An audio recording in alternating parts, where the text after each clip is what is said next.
Fala pessoal, tudo bem com vocês? Pois professor Pedro Vintim aqui na área. Bom, na nossa aula de hoje nós vamos falar um pouquinho sobre o sensor de rotação do efeito Hall.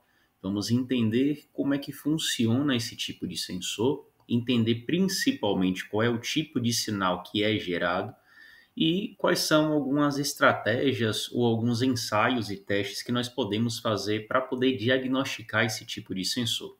Antes de mais nada, para você que ainda não me segue, esse canal aqui a gente sempre tem vídeos relacionados com o universo automotivo, desde o funcionamento de motores, produção de biocombustível e até mesmo os impactos do uso dos biocombustíveis nos mais diferentes motores e veículos, tá certo? Bom, a primeira coisa para a gente relembrar é que existem dois tipos de sensores de rotação aplicados em motores: os sensores do tipo indutivo e os sensores de efeito Hall. Os sensores de efeito Hall, eles basicamente são sensores que eles necessitam de alimentação.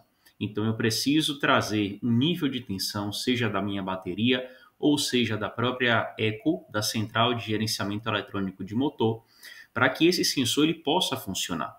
Então, automaticamente, a menor configuração que eu vou ter para esse sensor são 3 fios, porque eu preciso alimentar ele com um positivo e um negativo, seja um sinal de 12, de 10 ou de 5 volts, e eu preciso receber uma informação.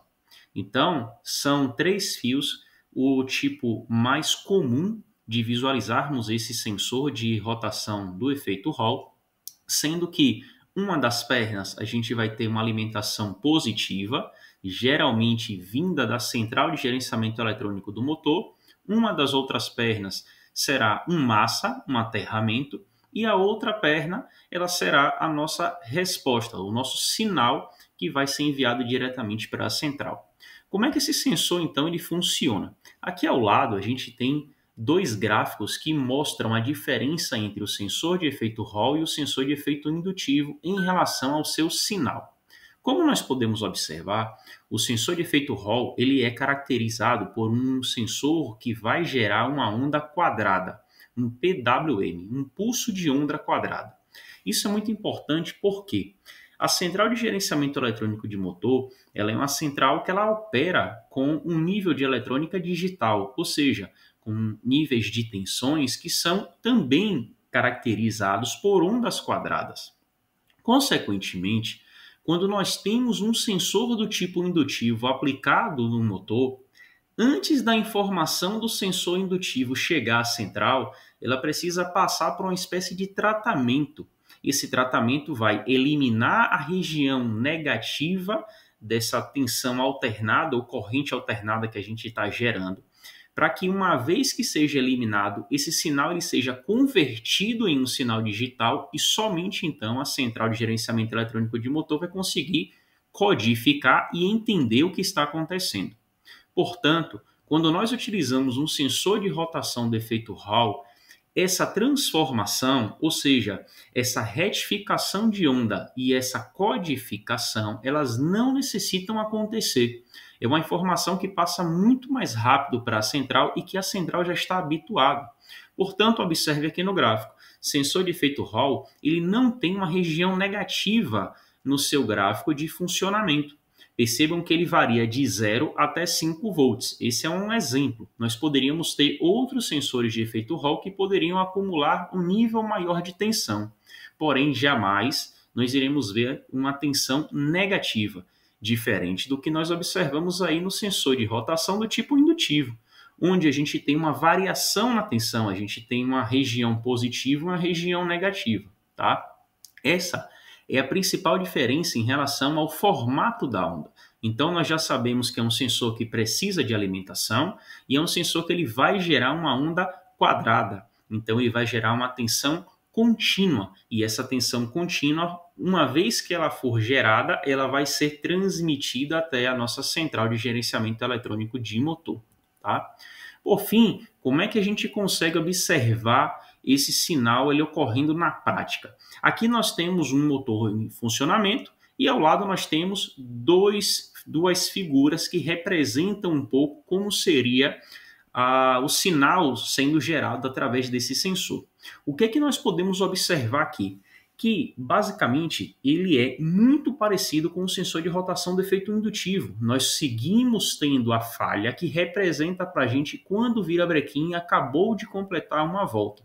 Qual é a principal diferença? A principal diferença se dá no formato da onda. Ao invés de você encontrar uma senoide característica dos níveis de sensor do tipo indutivo, o que nós iremos encontrar é uma onda quadrada. Portanto, cada quadradozinho, cada pico desse de onda quadrada representa um dente daquela engrenagem, que é a engrenagem que está representada pela polia do virabrequim, ou se for um motor diferente que não utilize uma polia do virabrequim, mas que faça a contagem das engrenagens, dos dentes através do volante do motor, então cada um desses picos representa um desses dentes. Consequentemente, nós temos uma região que existe uma ausência de dentes. E essa é a região que nós utilizamos para referenciar que o virabrequim acaba de dar uma volta. Portanto, todo aquele conceito que nós aprendemos em relação a que a quantidade de vezes que essa falha ela aparece será a quantidade de voltas que o virabrequim está dando naquele instante, e aí a central calcula isso para 1 minuto, isso continua valendo. A única mudança basicamente se dá através então do formato da onda, tá certo? O sensor de rotação do efeito Hall, ele tanto pode ser aplicado para verificar e medir a rotação do virabrequim, mas também ele pode ser utilizado como um sensor de fase, tá? O formato da onda muda um pouco porque o que nós chamamos aqui de janela, a janela é o momento em que esse sinal está positivo e logo ele vai estar negativo, varia. Então a gente vai ter janelas maiores e janelas menores. É um pouco diferente do que nós estamos vendo aqui agora em relação ao nosso funcionamento do virabrequim. Por último, uma última informação e curiosidade. Nos sensores de rotação do tipo indutivo, à medida que a velocidade do motor, que o virabrequim gira mais rápido, os níveis de tensão eles também serão maiores. Ou seja, se na marcha lenta nós estamos lendo uma tensão de 3 volts, é normal que em uma situação de altas rotações nós tenhamos aí mais níveis de tensão. Eu posso encontrar 5, 7, 10, 12 volts. O que ocorre com o sensor de efeito Hall é que o valor de tensão não muda. O que vai mudar vai ser a frequência dessa onda, ou seja, a onda ela vai aparecer mais vezes mais rapidamente, mas a gente não vai ter um nível de tensão diferente. Toda a vida nós teremos sempre o nível de tensão base, que é o 0, e o nível de tensão, que aí pode ser um 5, um 10 ou um 12 volts. O mais comum é que a gente encontre sempre 5 volts, então a gente sempre vai verificar que esses 5 volts, esse pico sempre vai se manter, mas quando a gente utilizar um osciloscópio para ler esse sinal, o que nós visualizaremos aí vai ser a frequência mudando um pouquinho, tá certo? Bom, espero que vocês tenham gostado. Qualquer dúvida, deixem aqui nos comentários que eu vou ter o maior prazer em respondê-los, tá certo? Nos vemos numa próxima, pessoal. Valeu!